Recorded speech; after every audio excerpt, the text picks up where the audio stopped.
If one of our listeners has an estate that might have international tax issues, what advice would you give them? Well, I think they need to speak to somebody who is familiar with the nuances, shall we say, of planning for an international estate. I always tell people, and actually this is a very common misconception.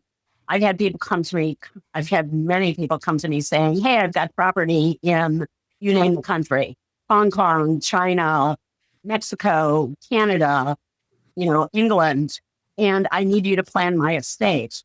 Well, I can't really plan your estate for assets that are not located. I can plan for the estate tax impact, and I can advise you about that, but I can't create a trust that is going to be enforced in a different country. So in many cases, we end up co-counseling with an attorney in that other country, and we're just trying to coordinate the plans so that our plan doesn't cancel out their plan or vice versa. But, I see it as it's very obvious in trusts.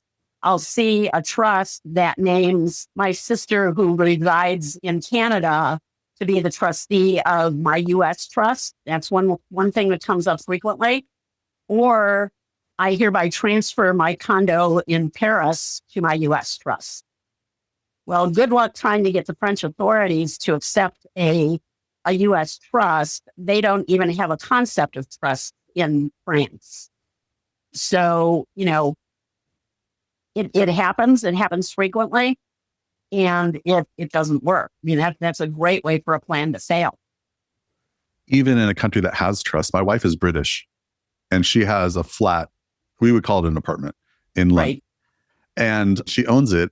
And she owns the lease on it, but that's equivalent there. And when she was making her estate plan in the UK, I mentioned to them about a trust, and they said, oh no, you don't want to do that. And he went on about why you don't want to have a trust under that situation there, because she was non-resident and tax implications. And so even in a country that has the concept of a trust, not even a civil law country, this is something that is not a one size fits all for all situations in all countries for a trust.